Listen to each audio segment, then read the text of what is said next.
Hey, what's up, guys? This is AJ, and we're discussing 12th ARC report. So, what is our strategy, or how we complete this report is that I am going to dictate some points. You are going to listen those points. You are going to make notes out of those points, and you are going to revise those notes. Okay, it is as simple as it can get. Okay, so now, so there are few chapters are remaining. Okay, so we will complete this all remaining chapter in this video. I will be fast in dictating those points, but don't worry, because there are not that much important point. Okay, these points you maybe already know. Okay, so I'm just dictating these points. It will be like one revision for you. Okay, if you don't know this about these points, and if you want to in-depth knowledge of those points, then Google is open platform. You can Google it. Okay, so first thing, the reports talks about the grievance redressal mechanism. Okay, so there is a chapter.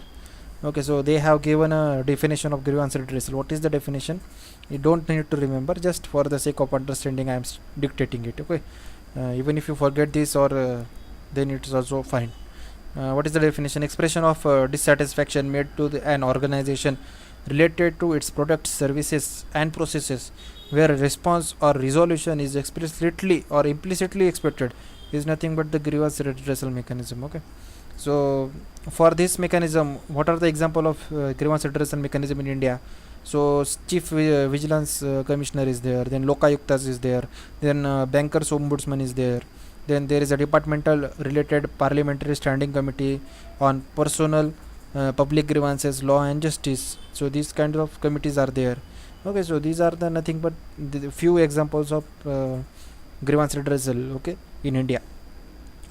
What they have stated is, next point they have stated is that nowadays empowered enlightened citizenry is far more demanding a service in convenient and comfortable channels. Okay, so this is the reality. People are getting educated, people are getting empowered, they are getting enlightened, so they are demanding higher quality of services. Okay, so this demand is increasing, so we need to be very careful, or very alert in the grievance redressal mechanism. That is the statement that the commission makes. Okay, next is traditional role of civil services, which was of administrator, service provider and control of development activities, has to made way for new roles of facilitator, regulator, so as to create best environment and conditions in country for building a nation of excellence. Okay, this is the statement the commission makes. The crux of this statement is that role of civil services should be changing. Okay, they should take part in a nation building process. Okay, for that they have to become a facilitator and regulator. Okay, so this is the nothing but the statement, or the crux of this statement. Okay, so then what are the problems in public grievance redressal? These we will talk about the problems. The first problem is higher number of pending cases. Again, you know that 60,000 cases are pending in so apex court. Okay, more than 10 lakh cases, like 3.5 crore cases are pending in the subordinate courts. Okay, so there are higher number of pending cases.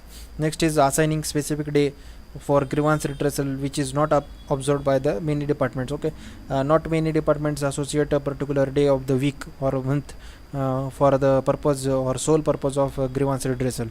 This happens. Okay, so people are unable to get their concerns addressed. Okay, so next point is panels for examining public areas are not being created. Okay, so what the commission state is that, if you observe the, like I will give you one example. Okay, so in Maharashtra there is a Marathwada province. Okay, so in under this province is a very drought prone area. Okay, so people are not that much wealthy in this area, so they have so many grievances towards the government. Okay, so again, if you compare this number of grievances coming from Marathwada with the number of grievances coming from western Maharashtra, that is Pune, Mumbai and these surrounding area, then you will find out that higher number of grievances come from this Marathwada region. Why? Because they have many problems than the western Maharashtra. So the commission states that throughout India we need to identify these kind of areas. Okay, so from where they get maximum number of grievances. Okay, and right now, because we are new to this this area of grievance redressal, target these areas first, then we will move towards the areas where low number of grievances comes. Okay, so this is the statement given by the commission. Then again, adequate empowerment of these sales. Okay, so if they establish one particular sale for grievance redressal and they haven't given you them the money, or there is no lack of infrastructure, then there is these sales are of no use. Okay, so to avoid that, there should be adequate empowerment of these sales. Next is to lack of suo motu action. Again, what happens is that government ignore things. Even if a particular government agency finds out a particular thing is wrong in a particular area, they don't take a suo motu action, or they don't take the action on them by themselves. They need a complaint filed by the citizen of that area, then only they act on these things. Okay, so this is not good. We need to have, or we need, these departments need to take suo motu actions. Okay, so the suo motu means by themselves. Okay, next is no efforts to hold satisfaction surveys. Again, if the technically they solve that, if technically they say that the grievance or the particular case is closed, we have delivered as promised, but if they don't do the satisfaction surveys, they will not find out is the problem really solved or not. Okay, so for that we need to have a satisfaction surveys. So these are the problems in public grievance systems. What are the recommendation for that? Next point is, so the recommendations are as follows. First is, there is need of strong and effective internal grievance redressal mechanism in each organization. We know this. Next is designate public grievance officers in the lines of public information officers under RTI. We know we have under RTI there is a compulsion of appointing public information officers in every department. Just like that, we need to have a public grievance officer in every department. That is the recommendation by the commission. Next is timely disposing cases. Again, there should be a particular time framework that need to follow. Next is designate appellate authority and devolve adequate power. Again, we have discussed this delegation thing in a previous video. Next is government organization should analyze the complaints received and identify the areas where interventions would be required. Okay, there should be analysis of the areas, then identify the or the interventions, if the government needs to take intervention or they need to do something else. That should be they should be very alert in this matter. Next chapter is consumer protection. Okay, so under this working of consumer courts, we know how the consumer courts work. Okay, so there are some few examples of consumer protections. This act of what is the act? Food Adulteration Act 1954 is nothing but the consumer example of consumer protection. Then Essential Commodities Acts and rules they are under.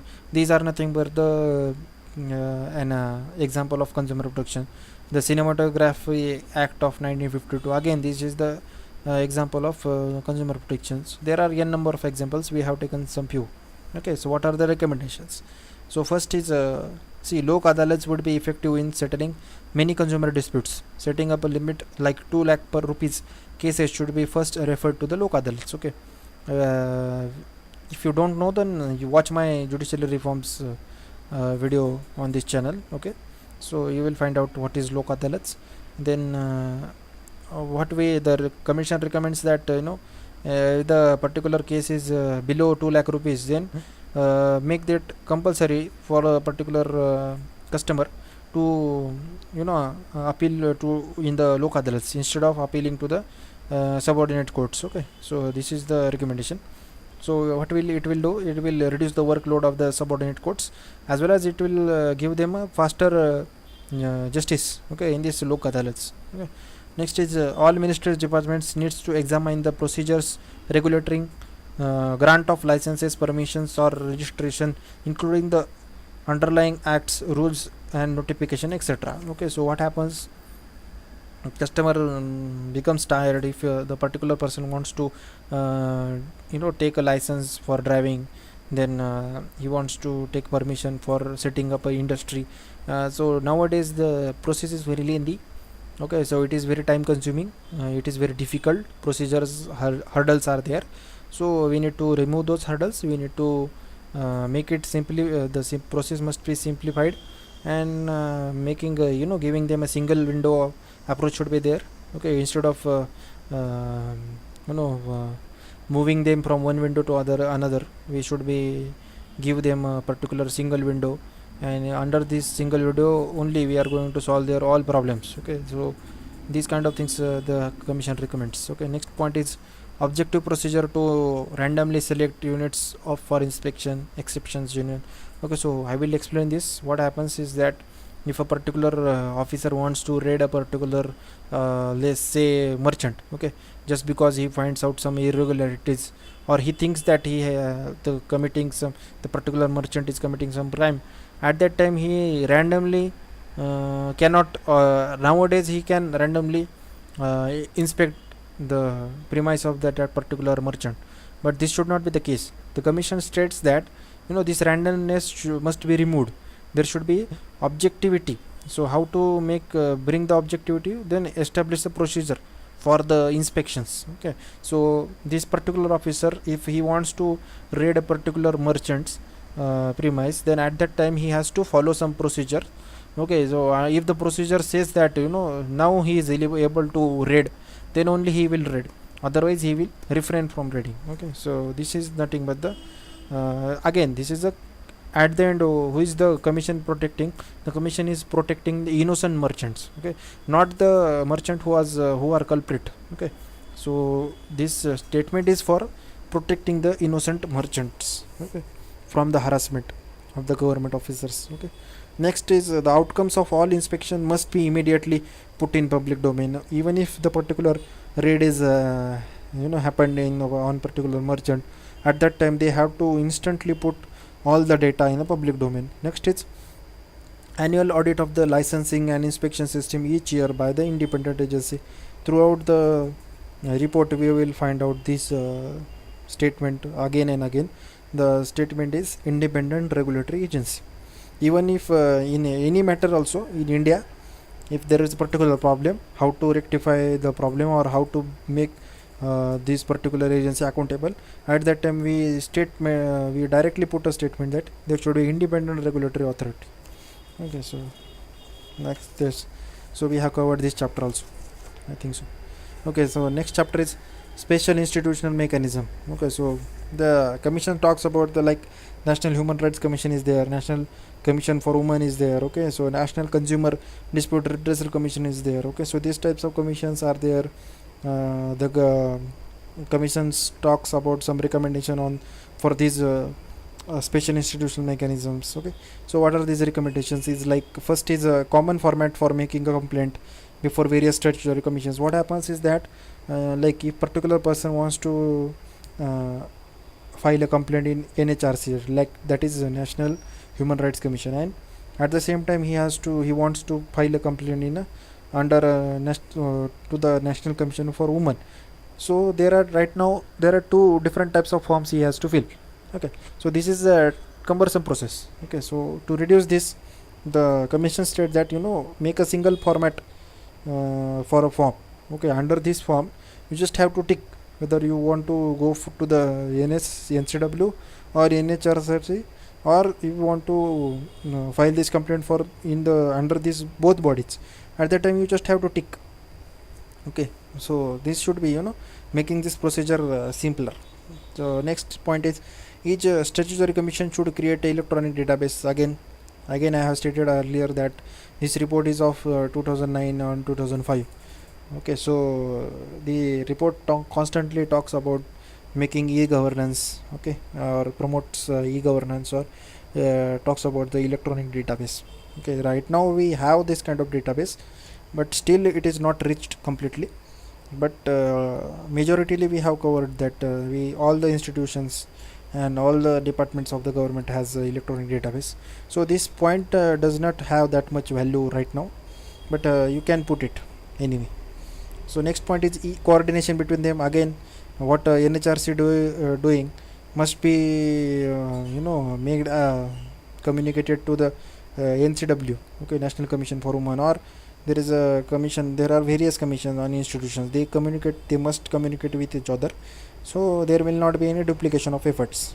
Okay. Next point is, in smaller states, a single multi-role commission may be constituted, which would carry out the specific functions of all commissions at the state level. Again, we have smaller states like Sikkim, Goa. Okay, so under these states, there should be only one commission. Okay, this commission will do the job of all other commissions. Okay, so it will be easy for the citizens to approach this commission. Okay, that is the thing.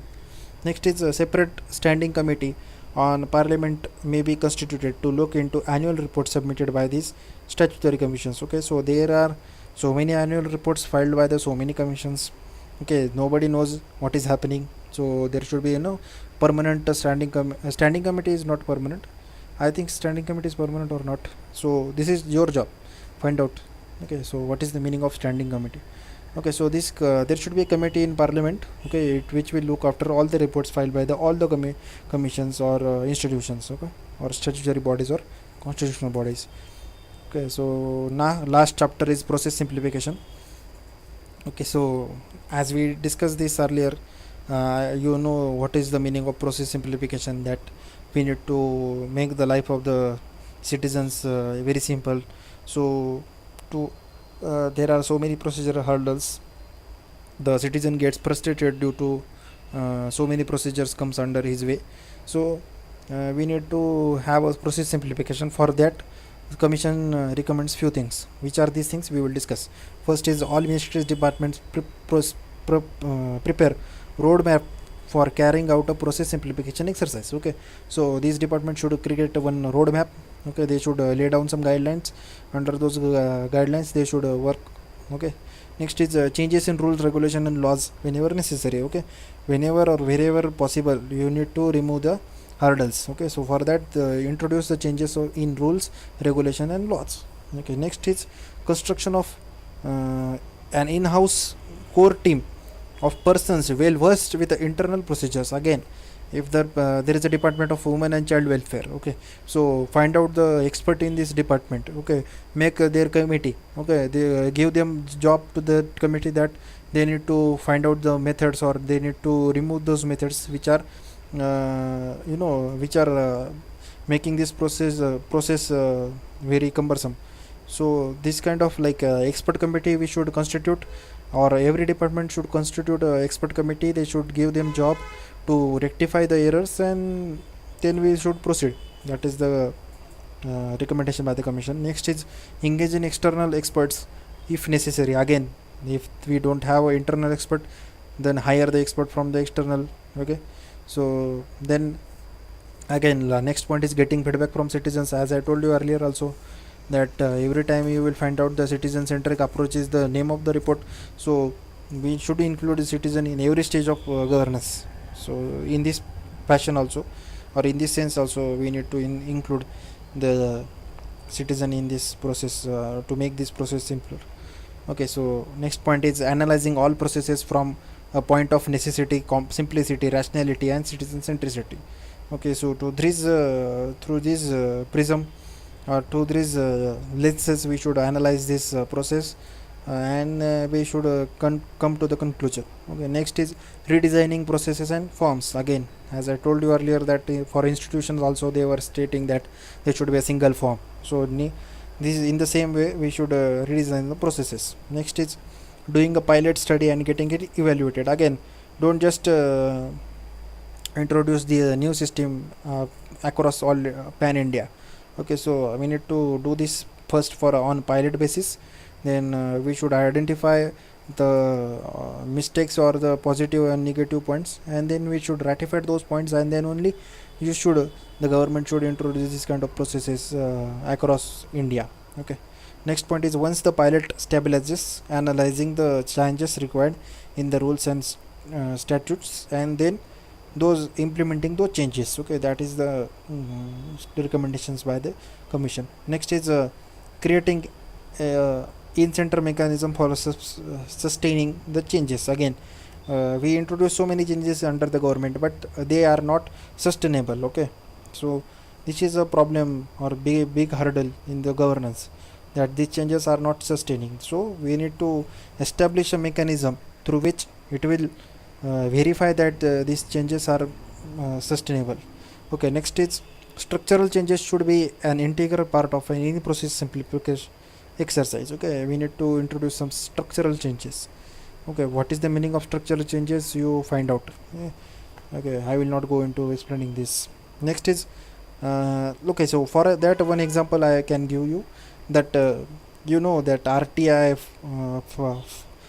is the act. Okay, so under this act, when anyone can file a RTI request. Okay, so this for this filing this request, he has to fill up a form, put his details, okay, and submit that form to the concerning officer, and then wait for the response. Okay, so if you go to the Bihar, then you will find out there is a Jankari project. Okay, what is the name of the project? Is project names is Jankari. Under this Jankari, what they do is that they allow the citizens to file a RTI, okay, via phone. Okay, so there is no need of citizen to fill up the form and give that form to a particular officer. Okay, so they have made this process simplified. So how they made this process simple is by allowing the citizens to file a RTI complaint via phone. Okay, via telephone. Okay, so in Bihar this Jankari project is there. So this is nothing but a structural change. Okay, next point is the feedback from citizens should be used to monitor the performance of government offices. Again, we know the meaning of this statement. And next point is external evaluation conducted annually by independent regulatory authority. Again, so this also we know how this independent regulatory authority works. Okay, so this is nothing but the 12th ARC report. We have covered the very important points of this 12th ARC report, and I'm sure you will find out this report interesting, and you will use this report in your essays or in your GS answers. Okay, so thanks guys for watching this video, and we will meet in the next video. Peace.